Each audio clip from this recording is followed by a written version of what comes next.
Hi guys, very warm welcome to today's class. You are watching physics video class grade 11. Today I am going to teach circular motion from the unit kinematics. Okay. So what is meant by circular motion? Already we have learned this types of motion: linear motion, circular motion, rotatory motion, vibratory motion and all, isn't it? So circular motion means circular motion is defined as a motion described by an object traversing a circular path, isn't it? If the motion of an object is in a circular path, we can consider as a circular motion. Here we are going to see the two types of circular motion, that is uniform circular motion and non-uniform circular motion. Okay, uniform circular motion.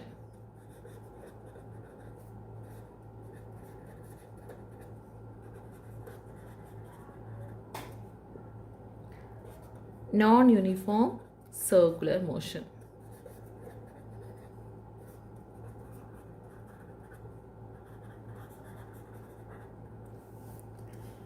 Right. First we can discuss uniform circular motion.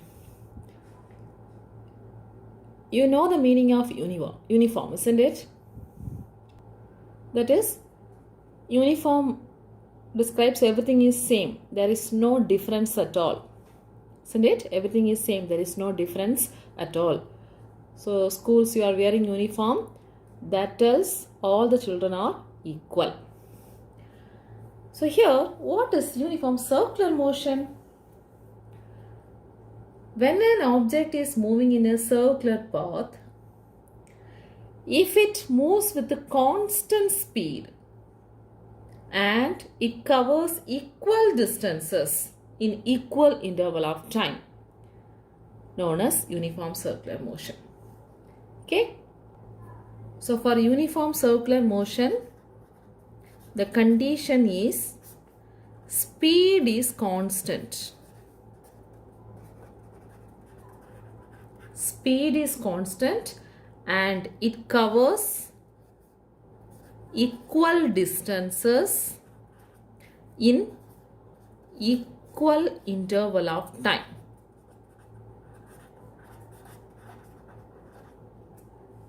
Clear?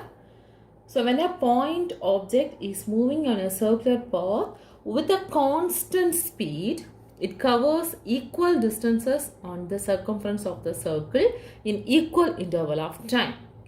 Then the object is said to be in uniform circular motion. Okay? That is, we can consider the circular path. Suppose an object is moving in the circular path. Okay, a vehicle or an object, if it is moving in the circular path, it will be moving equal speed along the circular path. Then it is said to be uniform circular motion. Suppose a car is moving from here to this way, then it maintains the speed in each point should be same. Suppose it maintains the speed as 2 km per second. 2 meter per second, such a way, or 0.5 kilometer per second. So 0.5 kilometer per second, it may move in the circular path. At every time, it maintains the same speed as 0.5 kilometer per second or meter per second anyway. Also, it covers equal distances in equal interval of time. Suppose with 1 hour it may reach us here, the point may reach us here or the vehicle may reach us here. The next 1 hour, the same distance only it has to cover. The next 1 hour, the same distance it has to cover. Automatically, if the speed is constant, it will be covering equal distances in equal interval of time. So such a motion is called uniform circular motion. Clear? Here, one thing you have to understand. The speed is constant, but what about the velocity? Velocity is a vector quantity. So it has a magnitude and direction.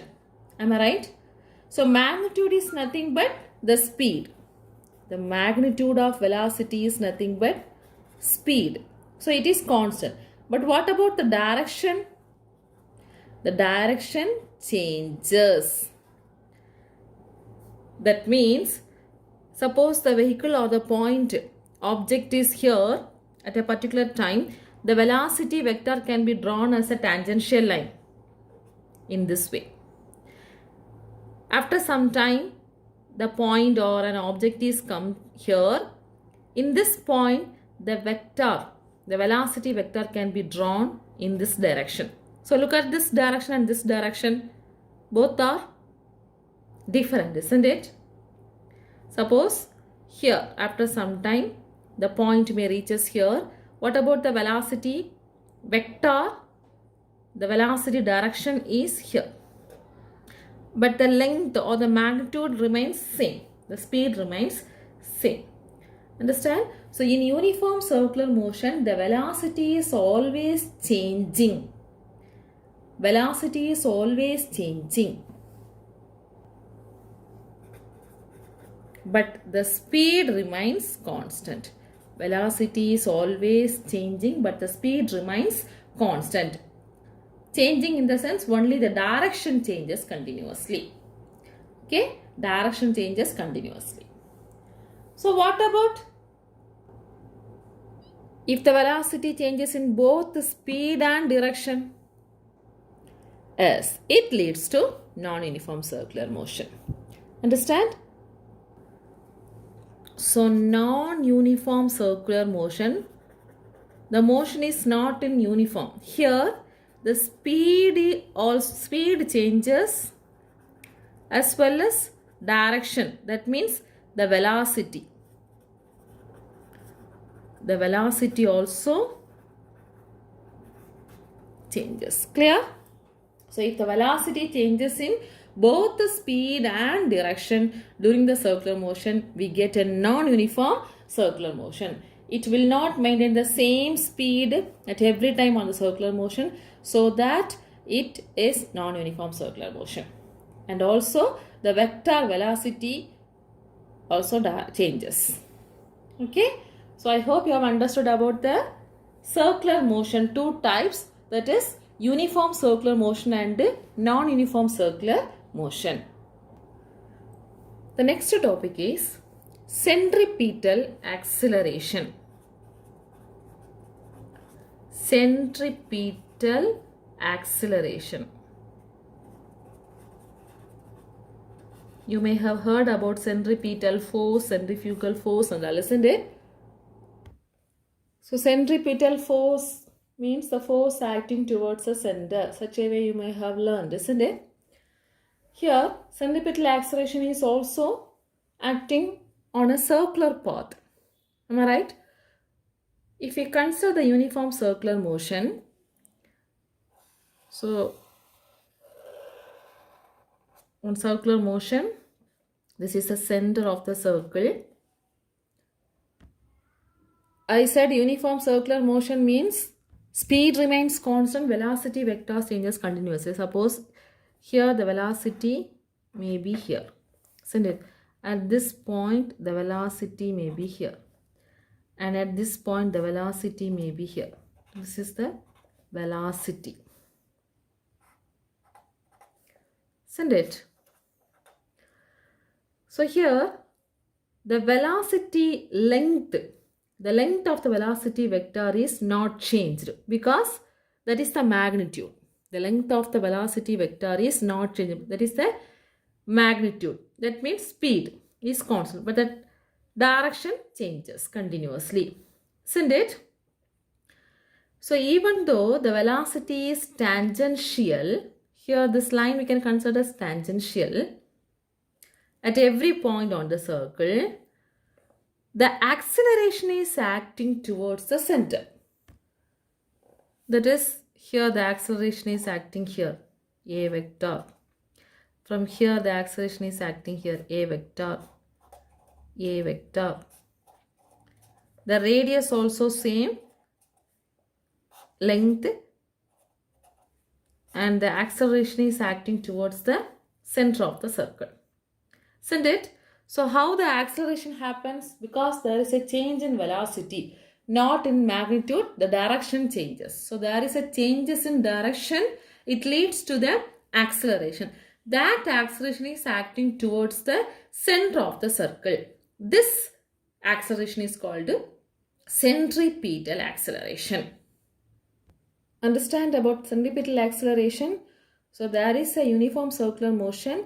In that, speed remains constant. The velocity direction changes. So because of changes in velocity, the acceleration leads. This acceleration acting towards the center of the circle, this acceleration is called centripetal acceleration. Let us derive the expression for the centripetal acceleration. The same circular motion we can consider. Okay, so this is the center. So the position vector at initially I can draw here R1 vector, and after the time t, the position vector I am drawing here R2 vector. So the position changes such that the velocity vector we can draw as, at this point the velocity is acting this direction. So we can consider this as v1 vector. At this point the velocity is acting this direction. We can consider this as v2 vector. This makes an angle, that is displacement theta. Okay. Here the directions of the positions as well as the velocity shifted with some angle. Isn't it? In a particular time delta t. That is, in a delta time t, the position changes from R1 to R2 with a velocity V1 to V2. Isn't it? So for uniform motion, we can consider R1 vector equal to R2 vector, V1 vector equal to V2 vector. Magnitude wise it is same. Isn't it? If a particle moves from the position R1 to R2, the displacement is written as delta R. Clear? Delta R vector. So delta R vector is equal to R2 vector minus R1 vector. R2 vector minus R1 vector. Similarly, the change in velocity is from V1 to V2. V1 to V2. That is given by delta V vector is equal to V2 vector minus V1 vector. V2 vector minus V1 vector. This V alone we can draw separately as, so this is R1 and this is R2. So this area is known as delta R. This distance is known as delta R, which makes an angle theta. Am I right? Similarly, for velocity changes, at this point the velocity may act here V1, and after some time it moves this direction, isn't it? In this direction. So here we can draw the V2 vector here. So now this represents delta V. This represents delta V. Are you able to understand? So this is a geometrical relationship between the position vectors and velocity vectors. So we can say that the displacement is delta R equal to R2 minus R1, and the velocity changes from V2 to V1. Delta V is equal to V2 minus V1. Okay, at a particular time delta t. Now we can write the relation delta R by R is equal to delta V by V. That is, delta R by R, that is equal to minus delta V by V, that is equal to theta. The magnitudes of the displacement and the velocity satisfies this equation. Are you able to understand? That is, previously the last class I have discussed about the angular displacement. The angular displacement is in this side. S is equal to R into theta. Such a way we have learned. So from this, theta is equal to S by R. Are you able to understand? So delta R by R is equal to theta. Similarly, delta V by V is equal to theta. So this is an angle theta. This is an angle theta. Clear? So we can write the expression as delta R by R is equal to delta V by E is equal to theta. But here we are putting the minus sign in the velocity. Why this negative sign? This implies that delta V actually pointing towards inward. Since it has to complete the circular motion from here to here, it may changes the direction, that is actually pointing inward. Clear? That is, I have drawn the velocity vector. First, this is V1 vector and V2 vector. So the difference, no? This difference is acting here, delta V vector. This is acting inward to the circular motion. So we can have the minus sign. Clear? Now we can find the expression for centripetal acceleration. That is, delta R by R is equal to minus delta V by V is equal to theta. From this, we can write delta V. Delta V is equal to V into delta R by R minus V into delta R by R. Understand? When you divide this equation by delta T, consider this as equation 1, this is equation 2. So divide the equation 2 by delta T. We can write delta V by delta T is equal to minus V by R into delta R by delta T. Clear?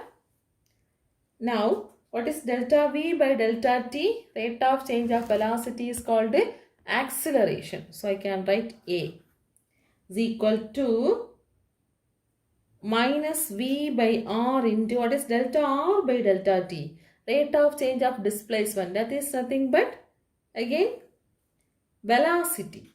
Isn't it? So we can have A is equal to minus V square by R. So this is the expression for centripetal acceleration. Are you able to understand? So we have discussed about the uniform circular motion. In that, the speed remains constant but the velocity direction continuously changing. So that it leads to the acceleration. That acceleration is acting towards the center of the circle. Isn't it? Towards the center of the circle. So here we can find out the expression by means of the position vector and the velocity vector. So we have taken the two positions R1 and R2.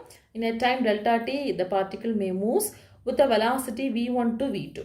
So we can write the displacement position as delta R equal to R2 minus R1 and velocity as delta V equal to V2 minus V1, which makes an angle theta. So we can write the equation delta R by R equal to minus delta V by V equal to theta. The negative sign indicates that it acts towards the center of the circle. The velocity direction acts towards the center of the circle.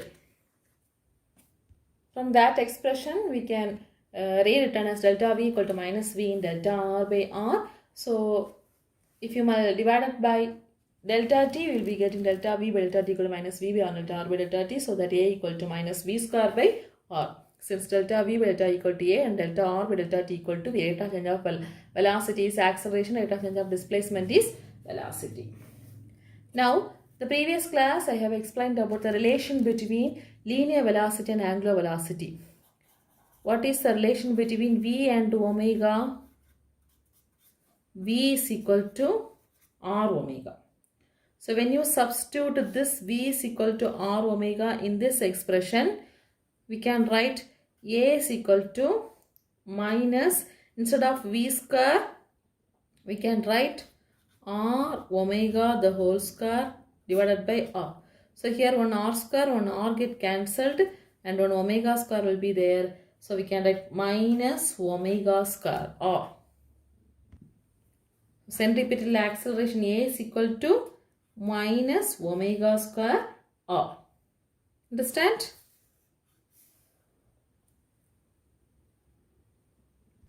From this also we can say that the magnitude of centripetal acceleration is constant for a uniform circular motion. For a uniform circular motion, the magnitude of centripetal acceleration is constant, but it is not constant when it takes the different directions during the motion. Isn't it? But centripetal acceleration is not constant. Magnitude wise it is constant, but different directions it takes. Even though it is acting towards the center, each point it takes different directions. So we can say it is not constant. Clear?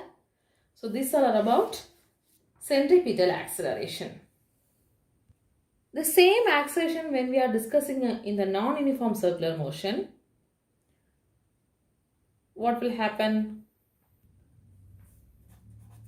So non-uniform circular motion, the speed is not constant as well as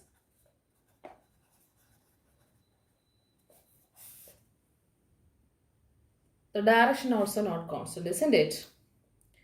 Speed of the object in a circular motion is non-constant. We can say it is non-uniform circular motion. For example, when a bob is attached to a string, it moves in a vertical circle. So here the speed of the bob is not the same at all time. Understand? So if a bob is attached to a string and is moved on a vertical circle.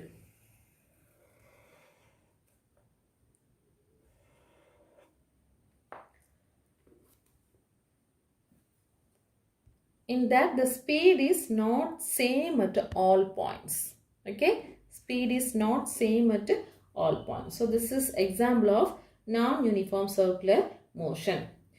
Here, what will happen to the acceleration? Listen, this is about the center. The bob attached to the string is moving. And here, this is the radius, isn't it? So it is moving in a circular path. Always we know that there is an acceleration acting towards the center of the circle. That is called centripetal acceleration, AC. In addition to centripetal accelerations, it will be having tangential acceleration also. That is known as AT. Okay. So we will be having two acceleration in non-uniform circular motion. What are they? Centripetal acceleration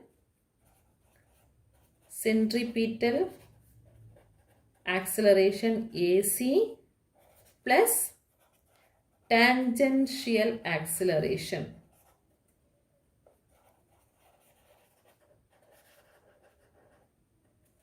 That is AT. So we will be getting two types of acceleration. Then what will be the resultant acceleration? So one vector is acting here, the another vector is acting here. The resultant acceleration will be acting here. Am I right? That is, by using the vector concept, we can write this is the resultant acceleration AR. Are you able to understand? So this is the centripetal acceleration and this is the tangential acceleration. So what will be happen? The resultant will be acting here. So this is the resultant acceleration. This is an angle theta.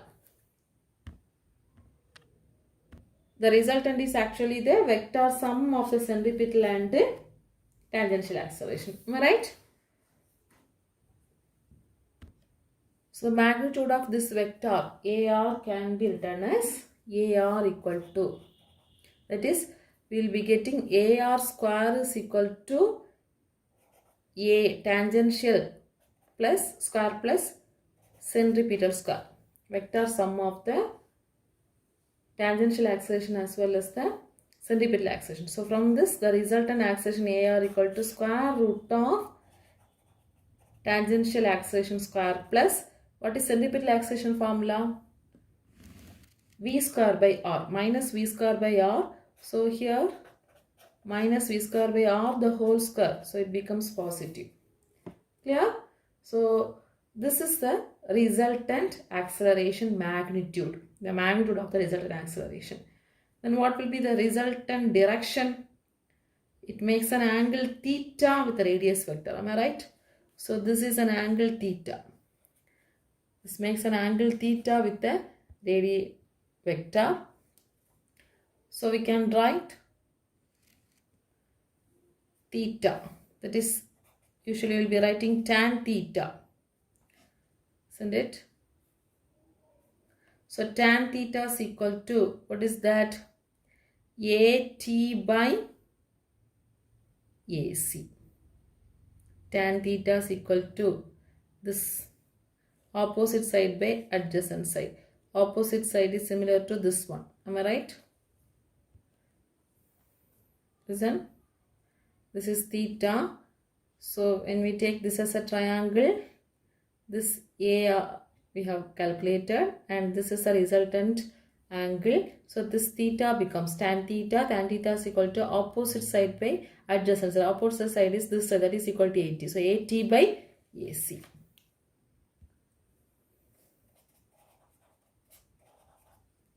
Otherwise we can write AT by AC is V square by R. So this is the angle. Understand? So this is about non-uniform circular motion. So uniform circular motion, we have got only the centripetal acceleration, and non-uniform circular motion we have got both the tangential acceleration as well as the centripetal acceleration. Clear? So I hope you have understood. Learn this question, that is, derive the expression for centripetal acceleration. Okay, derive the expression for centripetal acceleration and derive the expression for total acceleration in the non-uniform circular motion. So two questions are there. Derive the expression for centripetal acceleration, first question. Next, derive the expression for total acceleration in the non-uniform circular motion. Okay students, learn these two questions. Circular motion, uniform circular motion, non-uniform circular motion, uniform circular motion, centripetal acceleration question, non-uniform circular motion, total acceleration question. Okay, thank you.